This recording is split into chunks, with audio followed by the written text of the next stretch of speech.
Good evening. My name is Karan Kumar. I am living in Delhi. Delhi is my birthplace as well. I complete my graduation and bachelor's in science from Indira Gandhi Open National University. My total teaching experience is 2 years. My today's demonstration topic is digestion. तो digestion में basically हम बात करेंगे protein का digestion किस तरह से एक ह्यूमन बॉडी में होता है. सो डाइजेशन आज हमारा टॉपिक है. डाइजेशन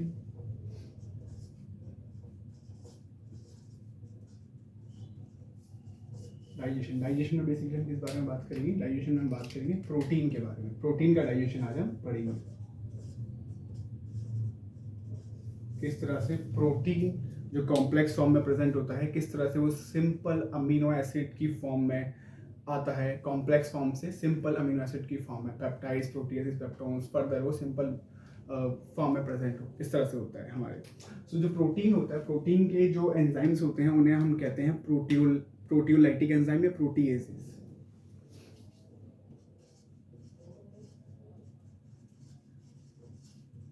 प्रोटियोलाइटिक एंजाइम, प्रोटीन के एंजाइम्स को हम कहते हैं प्रोटियोलाइटिक एंजाइम या प्रोटीएसेस. ठीक है.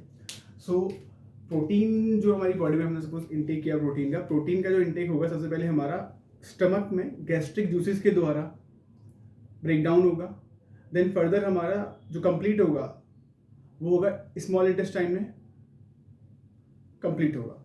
तो सबसे पहले हम देखते हैं किस तरह से हमारा जो प्रोटीन है स्टमक में,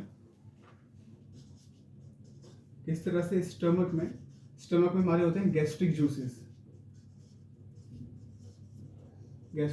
बोल दो या एंजाइम्स बोल दो. सो यहाँ पे हमारा गैस्ट्रिक जूसेस के द्वारा दो एंजाइम्स होते हैं और दोनों ही इनएक्टिव फॉर्म में प्रेजेंट होते हैं.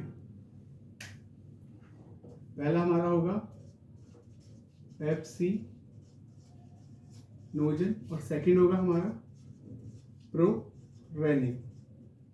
तो देखते हैं किस तरह से ये एक्टिव फॉर्म में आते हैं. सबसे पहले हमारा स्टमक में गैस्ट्रिक एंजाइम के द्वारा हमारा ये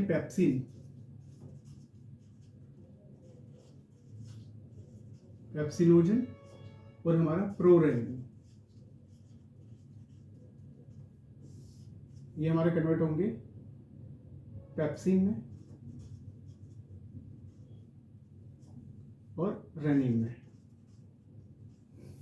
अब आपको ध्यान रखना है, जब भी किसी भी एंजाइम के आगे प्रो लिखा हो या लास्ट में जेन हो, GEN, वो होते हैं उसकी इनएक्टिव फॉर्म. तो ये हमारे इनएक्टिव फॉर्म में प्रेजेंट है अभी गैस्ट्रिक जूस स्टमक में. और ये कैसे पेप्सिन और रेनिन हमारे एक्टिव फॉर्म में हुए, किस एंजाइम के द्वारा और किसके द्वारा, HCl की प्रेजेंस में. तो HCl क्या करेगा, पेप्सिनोजन और प्रोरेनिन को कन्वर्ट करेगा. पेप्सिनोजन की एक्टिव फॉर्म होगी पेप्सिन और प्रोरेनिन की एक्टिव फॉर्म होगी रेनिन. सो अब हमारा यहाँ पे जो प्रोटीन है, सपोज ये प्रोटीन है प्रेजेंट है, ये हमारा ब्रेक डाउन होगा हमारा पेप्टोन्स में और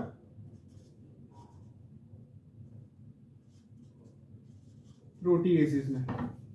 सो प्रोटीन हमारा ब्रेक डाउन होगा पेप्टोन्स और प्रोटीएसेस में, किसके द्वारा, पेप्सिन के द्वारा.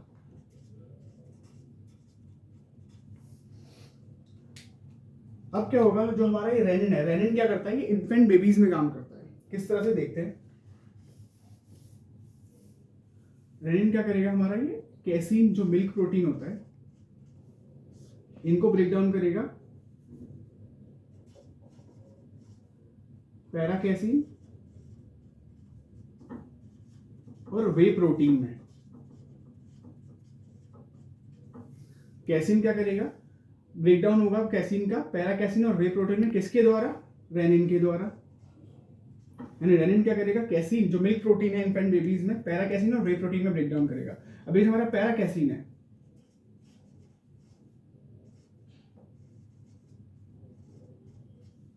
ये हमारा कैल्शियम के साथ बाइंड करेगा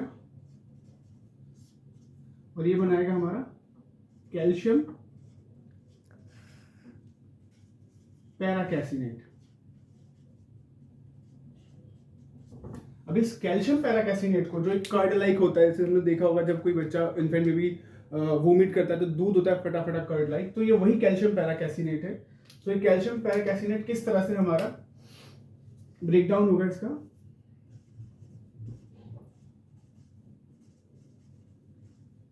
कैल्शियम पैराकैसिनेट का ब्रेकडाउन होगा हमारा प्रोटियोसिस और पेप्टोन्स में, पेप्टोन्स और प्रोटियोसिस में। किसके द्वारा होगा? पेप्सिन के द्वारा। ये हमारा रहा स्टमक में, ये जो इतना रहा ये हमारा हुआ है सारा स्टमक में, स्टमक में। देन फर्दर स्टमक के बाद इंटेस्टाइन में होगा। इंटेस्टाइन में किस तरह से होगा तो देखते हैं। इंटेस्टाइन में होगा हमारा यहाँ पेनक्रिएटिव माइलेज के द्वारा, यानी कि इंटेस्टाइन में अगर हम बात करें,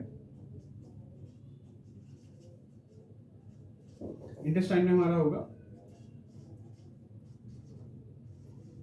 पेनक्रिएटिक एंजाइम्स के द्वारा जो प्रोटीन के लिए है। तो सबसे पहले हमारे जो इंटेस्टाइन में पेनक्रिएटिक एंजाइम्स होते हैं वो 3 होते हैं और तीनों ही इनएक्टिव फॉर्म में होते हैं। तीनों के एक्टिव फॉर्म देखते हैं। सबसे पहले हमारा ये होगा ट्रिप्सिनोजन।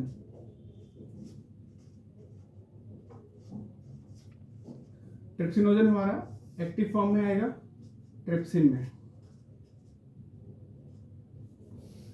एक होगा हमारा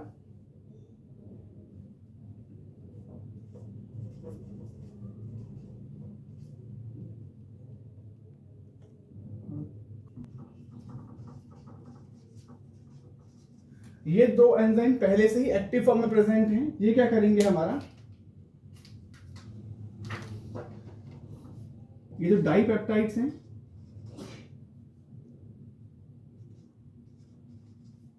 ये कन्वर्ट होंगे हमारे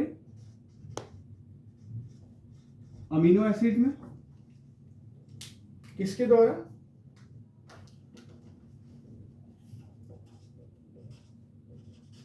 डाइपेप्टाइडेजेस के द्वारा।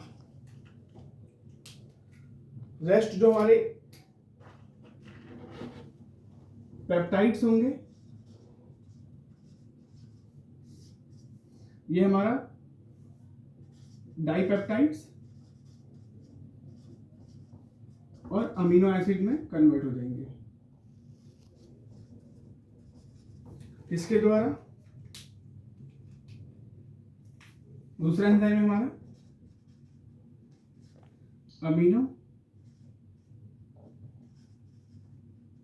एसिडेज। सो ये रहा हमारा पूरा। एक मिनट में एनसीईआरटी में भी हमारा दिया हुआ है प्रोटीन्स, पेप्टोन्स, प्रोटियोसिस हमारा ट्रिप्सिन, काइमोट्रिप्सिन, कार्बोक्सीपेप्टाइड्स से डाइपेप्टाइड्स में कन्वर्ट हुए। वही मैंने आपको दिखाया किस तरह से हमारा यहाँ पर काइमोट्रिप्सिन, कार्बोक्सीपेप्टाइड्स ने किस तरह से प्रोटीन को प्रोटियोसिस, पेप्टोन्स में, डाइपेप्टाइड्स में फाइनली कन्वर्ट किया। तो यहाँ वही है। इसके बाद हमारा फर्दर नेक्स्ट पेज पे है एक लास्ट रिएक्शन। डाइपेप्टाइड्स हमारा कन्वर्ट होगा अमीनो एसिड में डाइपेप्टाइडेसिस के द्वारा। तो यहाँ पर हमारा ये डाइपेप्टाइड है। डाइपेप्टाइड्स हमारा कन्वर्ट होगा अमीनो एसिड्स में किसके द्वारा? डाइपेप्टाइडेस के द्वारा। और यहाँ जो एंजाइम है अमीनो एसिडेज नहीं है, ये मैं बताता हूँ इस एंजाइम का नाम है पेप्टाइडेस। ये गड़बड़ हो गई है थोड़ी सी।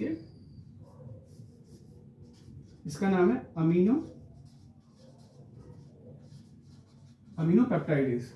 सो आपने देखा किस तरह से हमारा प्रोटीन का जो प्रोटीलाइटिक एंजाइम्स के द्वारा जो स्टमक में थे गैस्ट्रिक जूसेस 2 इनएक्टिव पेप्सिनोजन और प्रोरेनिन, ये कन्वर्ट हुआ HCl के द्वारा पेप्सिन और रेनिन की फॉर्म में। प्रोटीन पेप्सिन क्या करेगा? प्रोटीन को ब्रेक डाउन करेगा स्टमक में प्रोटियोसिस और पेप्टोन्स और प्रोटियोसिस में।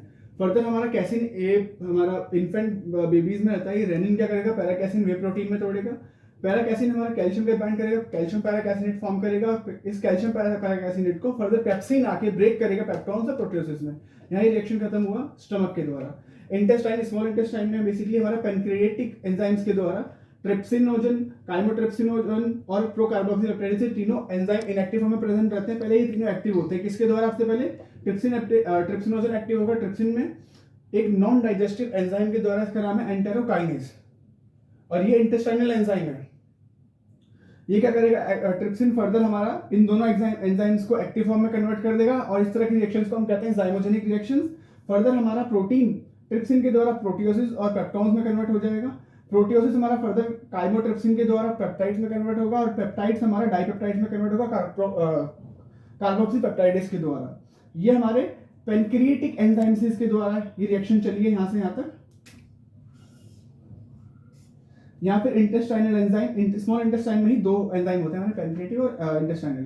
तो इंटेस्टाइनल एंजाइम्स हमारे पेप्टाइडेस, डाइपेप्टाइड्स और पेप्टाइडेस क्या कन्वर्ट करेंगे अमीनो एसिड्स में, और डाइपेप्टाइड्स और अमीनो एसिड्स में कन्वर्ट करेंगे डाइपेप्टाइडेस के द्वारा और अमीनो पेप्टाइडेस के द्वारा। आई होप ये पूरा प्रोटीन का जो कॉम्प्लेक्स फॉर्म से सिंपल फॉर्म में आए, किस तरह से बॉडी में रिक्वायरमेंट होती है अमीनो एसिड की बेसिक फॉर्म में, होप आपको ये समझ में आया होगा।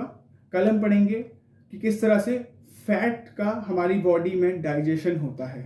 Till then, thank you.